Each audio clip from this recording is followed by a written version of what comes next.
calculadora e imaginar o impacto da reforma da Previdência, a equipe econômica aumentou a estimativa de corte de despesas em 10 anos. A projeção, passou de 1,236 trilhão. A reforma, do jeito que o ministro Paulo Guedes pensa, gera realmente, na concepção de vocês, pode gerar realmente esta economia? Começo com o Frank, depois passo para o Cássio. Tá certo. Então, muito obrigado pela oportunidade mais uma vez. É uma alegria muito grande estar aqui. A gente acredita através das estimativas, e existem outras simulações que foram feitas, como por exemplo pelo Instituto Fiscal Independente do Senado, que apontam que do jeito que está a economia de recursos, ela não é tão significativa quanto esses cálculos apontam. Seria em torno aí de 680 a 700 bilhões de reais. Tá? Então a gente acha que talvez seja alguma coisa no meio disso, da proposta original. Mas como a gente sabe que existem uma série de resistências por parte de algumas alas dentro do Congresso Nacional, então alguns pontos devem ser desidratados, usar um termo da moda, né? Sim. Desidratados, e em função disso deve-se ter aí uma economia intermediária. Cássio. Em primeiro lugar, também agradeço o convite, né? Eu acho que a grande pergunta que tem que se fazer é a seguinte: a riqueza é uma coisa finita. E a partir do momento que se anuncia que vai ter uma economia de mais de um trilhão, esse dinheiro saiu da onde?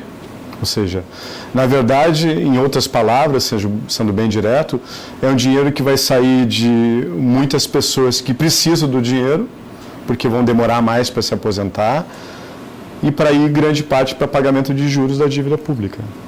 Em outras palavras, é isso que vai acontecer. Porque se a gente for entrar até no próprio debate do grau de déficit da Previdência, há várias controvérsias. Só tu pesquisar no Google, tu vai ver vários números diferentes. Até o próprio governo tinha divulgado um número, depois tinha deixado em segredo esse número, depois parcialmente divulgou outro número. Então há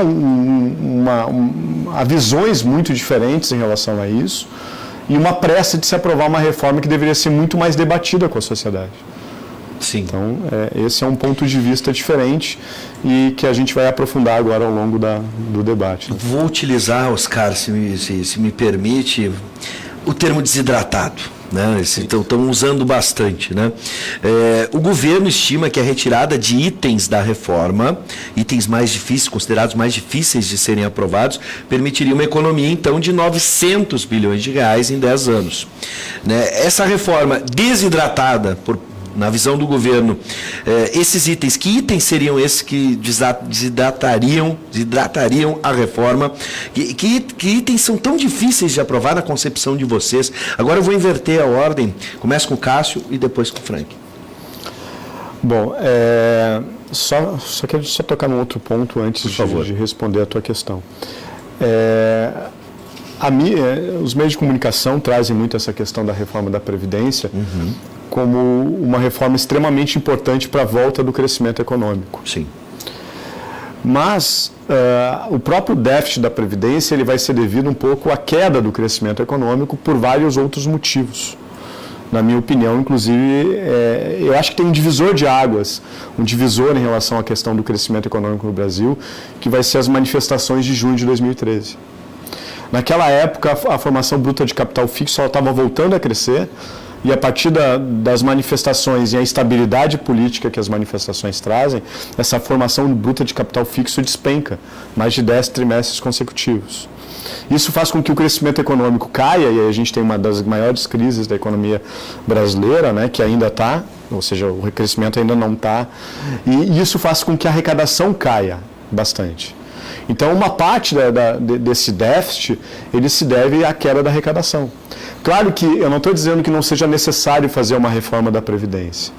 É necessário fazer uma reforma da Previdência. A minha grande crítica é o tipo de reforma da Previdência que vai ser feita. Sim. Porque isso, de certa forma, essa economia de um trilhão, na verdade, ela vai ser o quê? Ela vai tirar de muita gente que tem um salário, vai ter uma aposentadoria pequena, que praticamente toda a sua aposentadoria vai se transformar em consumo. Sim. E esse dinheiro vai ser...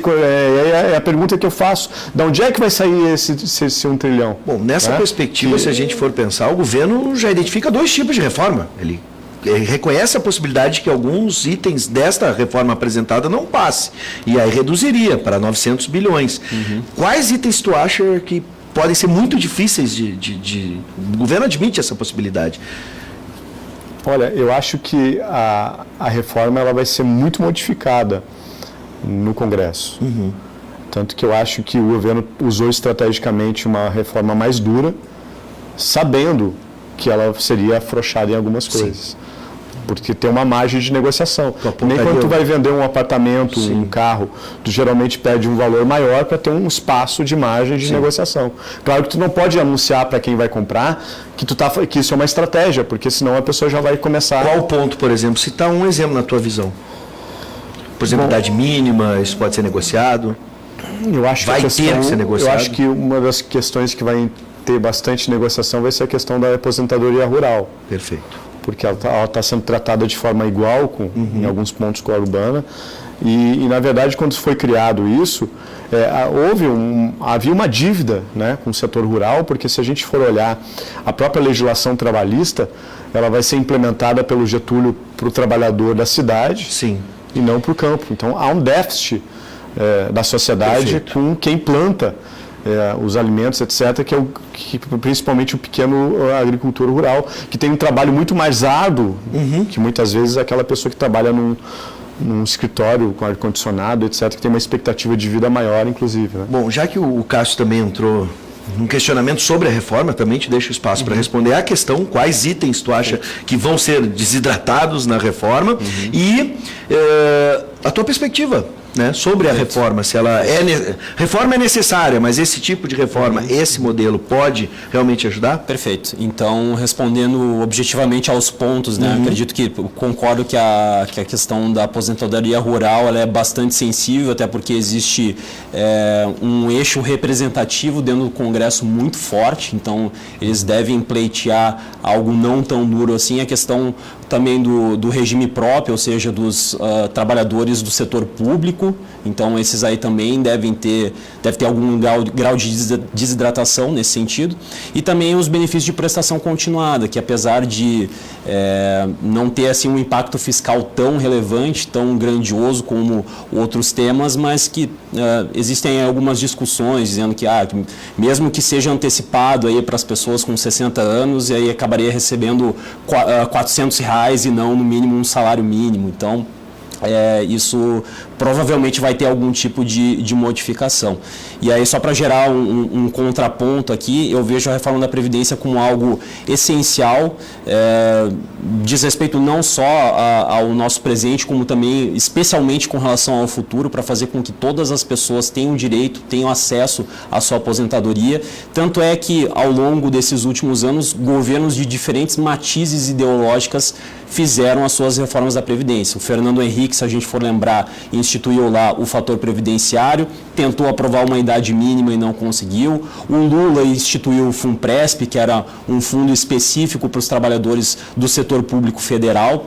A Dilma tentou fazer também a sua reforma da Previdência e obviamente, não tinha capital político para poder fazer isso, mas ela citava a importância, e agora a gente tem um governo que foi eleito exatamente com não só essa plataforma, mas citando a importância de fazer a reforma na Previdência. Então, os números, eles são muito claros, mostrando que existe um déficit muito grande, ou se a gente quiser esquecer da diferença entre receita e despesa e pensar somente em gasto, o gasto previdenciário hoje, ele supera em muito o total com saúde, educação e segurança.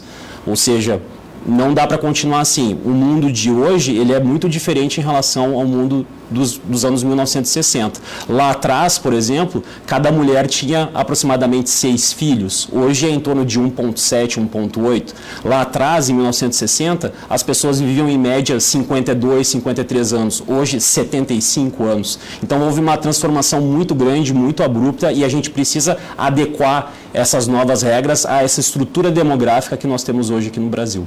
Você pode participar da nossa conversa pelo WhatsApp 99588-2374, manifeste a sua opinião, espaço livre e democrático, como o Geraldo de Gravataí está fazendo. Boa noite, seja bem-vindo, Geraldo. Estes valores divulgados pelo governo são pura balela, valores iguais às mentiras de campanha deste governo, verdadeiro fake news. Querem fazer reforma? Retira dos políticos o direito de se aposentar, pois nem contribuem para a Previdência. Essa é a opinião do Geraldo. Mande a sua opinião, 99588-2374. Eu vou entrar aqui num ponto que já foi discutido até mesmo em outra oportunidade. Um dos principais argumentos, e acho que o Cássio falou sobre isso, de quem defende a reforma, é de que se a reforma for aprovada e resolvendo os problemas fiscais do país, a economia voltaria a crescer. Vocês concordam com esse entendimento? Ou uma reforma nesse modelo prevê um governo que vai prejudicar mais pobres e classe média? E a gente já sofre hoje, por exemplo, com uma falta muito grande de demanda, o que está segurando a inflação, por exemplo, né? Cássio. Exatamente. Primeiro, eu queria deixar uma outra visão em relação a uma das reformas mais importantes que o Brasil precisa, que é uma reforma tributária. Essa é a grande reforma. Mas uma reforma tributária que mexa no caráter, ou seja, nós temos um sistema tributário regressivo, sim, que quem ganha mais paga menos e quem ganha menos paga mais. O Brasil é uma máquina de concentração de renda. O Brasil é um dos países mais desiguais do mundo, né? Estando parecido com alguns países mais pobres da África. Tamanha a nossa desigualdade socioeconômica. E essa reforma da Previdência, diferente do que muitos defendem, que vai acabar com privilégios, ela acaba prejudicando isso também. E aí eu divirjo em relação a essa questão que é a reforma da Previdência. O nosso país está meio parado, parece que é um conto de fadas, que se fizer a reforma da Previdência, tudo vai voltar a crescer. A mesma coisa em relação à reforma trabalhista, na época que se argumentava que fazendo a reforma trabalhista o Brasil ia voltar a crescer.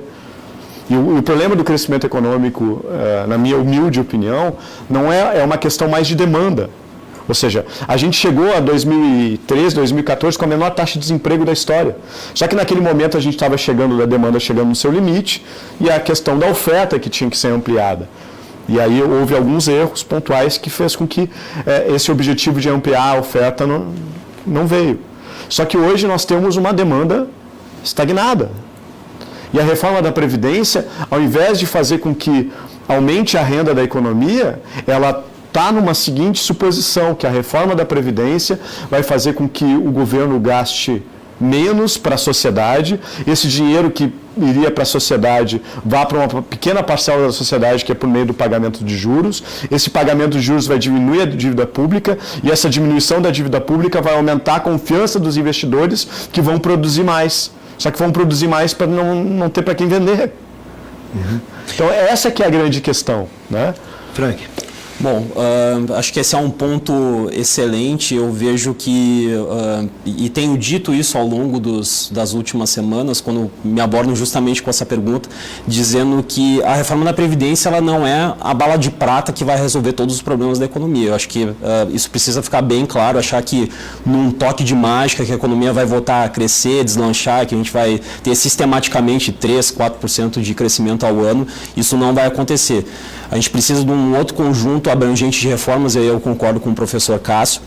A reforma tributária ela é fundamental, a gente precisa de outras questões, como, por exemplo, abertura comercial, mais investimento em educação, capital humano, infraestrutura, logística, retirar a burocracia. Então, todos aqueles elementos que a gente conhece pelo Custo Brasil, que é um termo que é bastante acessível a todo mundo, então a gente precisa atacar cada um desses pontos. E acho que é o conjunto dessas medidas que, de fato, vai nos colocar num outro patamar.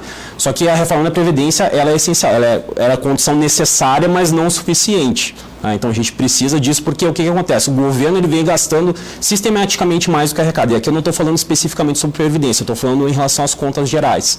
O que está acontecendo ao longo dos últimos 5 anos? Nós estamos tendo e vivenciando déficits sistemáticos. A nossa dívida pública está aumentando ano após ano. E aí o que acontece? Essa é uma das vias que a gente tem para justamente fomentar essa diferença entre despesa e receita. isso vai inviabilizar cortes adicionais de juros. E aí a gente não vai ter mais investimento, a gente não vai ter mais consumo. A gente poderia também aumentar impostos para financiar isso, mas eu acho que ninguém em sua consciência aguenta mais, seja um empresário, seja o consumidor. Ou a gente poderia financiar através de emissão de moeda, voltar à época da hiperinflação lá dos anos 90 e dos anos 80, que acho que também ninguém quer e traz assim um efeito devastador para a economia. Então a gente precisa, não existe alternativa boa nesse caso, então a gente precisa cortar da própria carne, a gente precisa, é um problema de despesa, não é um problema de receita. A receita cresceu muito ao longo dos últimos anos e ela mascarou, ela maquiou o problema, que era um crescimento muito forte da despesa, justamente em função dessas transformações demográficas que eu havia dito anteriormente. Rapidamente, que a gente está encerrando, Cássio, por favor. Uma parte eu concordo, né?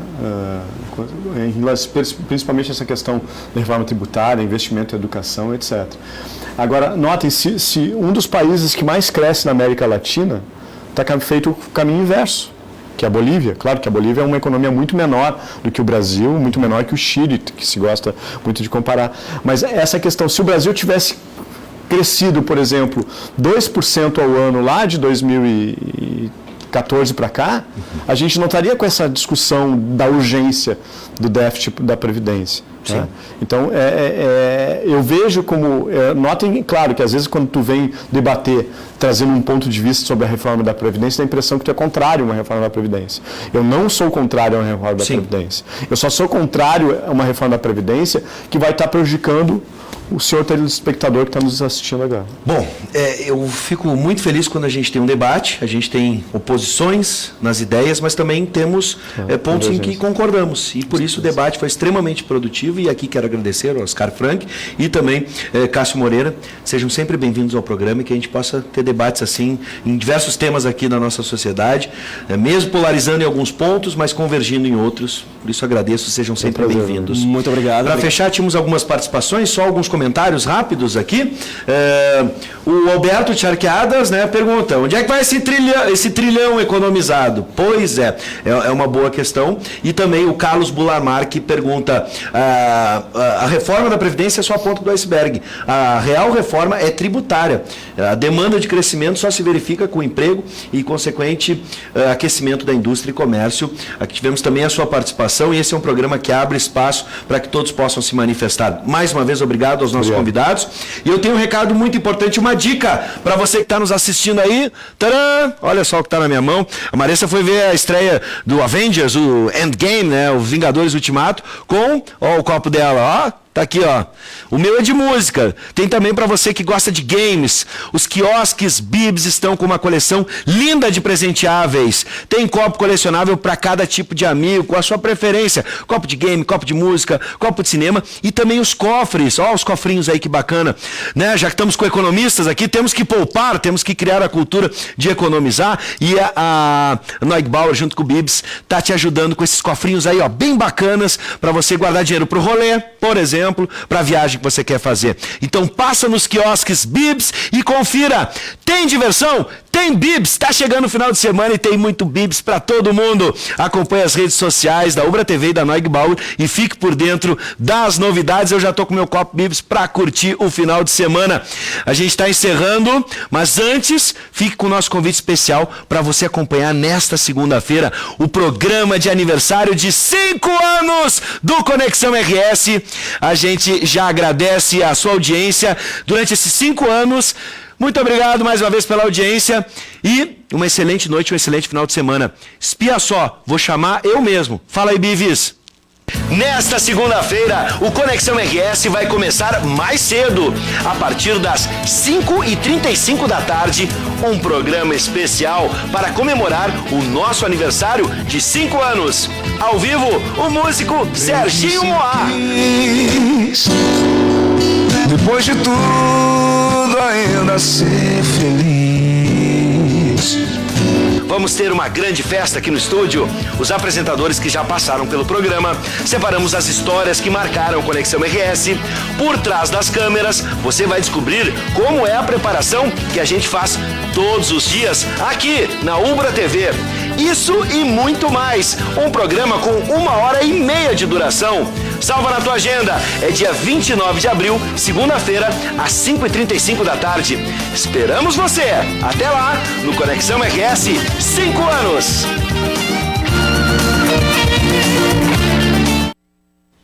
É isso aí, gente. Muito obrigado. Obrigado pelos aplausos, convidados também. A gente fica muito feliz nesses 5 anos ter a sua audiência. Por isso, mais uma vez, obrigado. Um excelente final de semana. E se você quer acompanhar esse debate produtivo que tivemos hoje, tem horário alternativo deste programa às 10h15 da noite, depois do Jornal da Cultura. Para encerrar, já com grandes presenças que teremos, já temos convidados ilustres para fechar o programa, comemorando os 5 anos do programa do Conexão RS. Madonna e Maluma. E a música Medellín para fechar. Valeu, boa noite, fui, tchau!